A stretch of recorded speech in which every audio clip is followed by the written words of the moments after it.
जयतु भारतम जयतु संस्कृतम। दोस्तों हम पढ़ रहे थे संस्कृत व्याकरण, और संस्कृत व्याकरण में हम पढ़ रहे थे विसर्ग संधि। विसर्ग संधि का अब देखो तीसरा रूप देखते हैं, सत्व संधि। सत्व संधि यानी विसर्ग का क्या हो जाना, सा सा सा।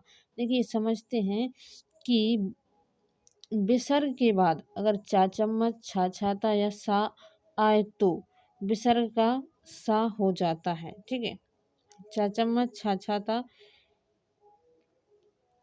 तो विसर्ग का सा हो जाता है। देखो कैसे हो जाता है, गवा प्लस चा तो क्या हो गया, गवा गावश्च। का प्लस चना तो क्या हो गया, कश्चन। नी प्लस चय क्या हो गया, निश्चय। का प्लस चित क्या हो, कश्चित। हरि प्लस सेते क्या हो गया, हरिश्चेते। अगला देखते हैं कि अगर विसर्ग के बाद टा टमाटर, ठा ठटेरा या सा आए षटकोण वाला तो उसका क्या हो जाता है, सा हो जाता है। जैसे देखो धनु प्लस टंकार तो क्या हो गया, धनुष टंकार। निहा प्लस ठुर तो क्या हो गया, निष्ठुर। रामा प्लस षष्ठ तो क्या हो गया, रामस षष्ठ। ठीक है, इतनी सी बात समझ गए। चलिए इससे आगे बढ़ते हैं। तीसरा देखते हैं कि अगर विसर्ग के बाद तातराजु, था थर्मस या सा आ जाए तो विसर्ग का क्या हो जाता है, सा हो जाता है। जैसे नमा प्लस ते तो क्या हो गया, नमस्ते। इत प्लस ता तो क्या होगा, इतस्तात। विष्णु प्लस त्राता तो क्या होगा, विष्णु त्राता। मना प्लस ताप, मनस्ताप। हरि प्लस त्रायते, हरिस्त्रायते। दुहा प्लस साहस, दुस्साहस। ठीक है, अगला देखते हैं कि छोटा बड़ा के बाद विसर्ग आए और उसके बाद का आए तो विसर्ग का क्या हो जाता है, सा हो जाता है। जैसे देखो पुर आ है, इसमें आ के बाद विसर्ग आ गया, उसके बाद क्या आ गया, का आ गया। इन सब में देखो का आया है तो उसका क्या होगा, सा हो गया। पुर प्लस कार तो क्या हो गया, पुरस्कार। भा प्लस कार, भा प्लस कर क्या होगा, भास्कर। पुरा प्लस कृत क्या होगा, पुरस्कृत। ठीक है, चलिए इससे आगे बढ़ते हैं। देखते हैं कि छोटी ई और बड़ी ई के बाद अगर विसर्ग आ जाए, नहीं छोटा ऊ को मात्रा, छोटा ऊ की मात्रा और छोटी ई की मात्रा के बाद अगर क्या आ जाए, विसर्ग आ जाए। देखो इन सब में छोटी की मात्रा और छोटा ऊ की मात्रा के बाद क्या है, विसर्ग है। इसके बाद आ जाए का कबूतर, पा पतंग या फाफल।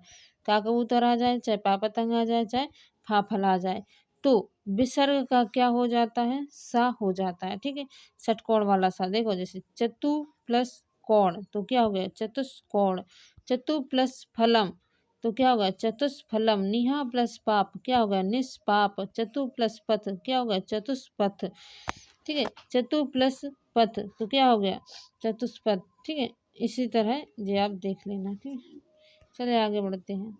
इसमें एक चीज़ और बता रहे थे कि ये ऐसा भी बन सकता है और ऐसा भी बन सकता है, इसमें से कौन सा सही है। जी एक एग्जाम्पल दिया है तो इसका कौन सा सही बनेगा, जो दिया एक प्रश्न दिया था, उससे पूछा गया कि इनमें से कौन सा सही है, तो कौन सा सही होगा, ये वाला होगा। ठीक है, चलिए आगे बढ़ते हैं। ठीक है, अब देखते हैं चौथा रूप विसर्ग का लोप कहाँ कहाँ होता है। देखो रा के बाद रा आए तो रा यानी विसर्ग का क्या हो जाता है, एक रा का क्या हो जाता है, लोप हो जाता है। देखो बालका प्लस रमनते तो क्या हो गया, बालका रमनते।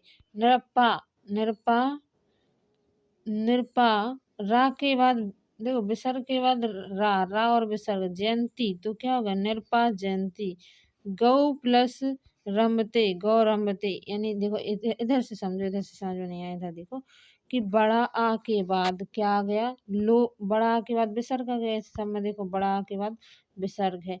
और उसके बाद अगर अक्षर आ जाए, चाहे तो रा आ जाए, ठीक है, या तो रा आ जाए, या फिर वर्ग का तीसरा चौथा पांचवा अक्षर या य व र ल ह आ जाए, तब यहाँ पे क्या हो जाता है, विसर्ग का लोप हो जाता है। जैसे पुरुषा प्लस गच्छन्ति तो क्या हो गया, पुरुषा गच्छन्ति। ठीक है, अगला देखते हैं और विसर्ग का लोप कहाँ कहाँ होता है। देखो ह्रस्व स्वर कौन कौन से होते हैं, छोटी ई, छोटा ऊ और छोटा ऊ के छोटी ई, छोटा आ और छोटा ऊ, ये तीन अक्षर के होते हैं ह्रस्व स्वर के बाद। अगर इनके बाद क्या आ जाए, विसर्ग आ जाए इन सब में देखो तो, और उसके बाद कहा जाए रा तो विसर्ग का क्या हो जाता है, लोप हो जाता है। और ह्रस्व स्वर्ग का क्या बन जाता है, दीर्घ स्वर हो जाता है।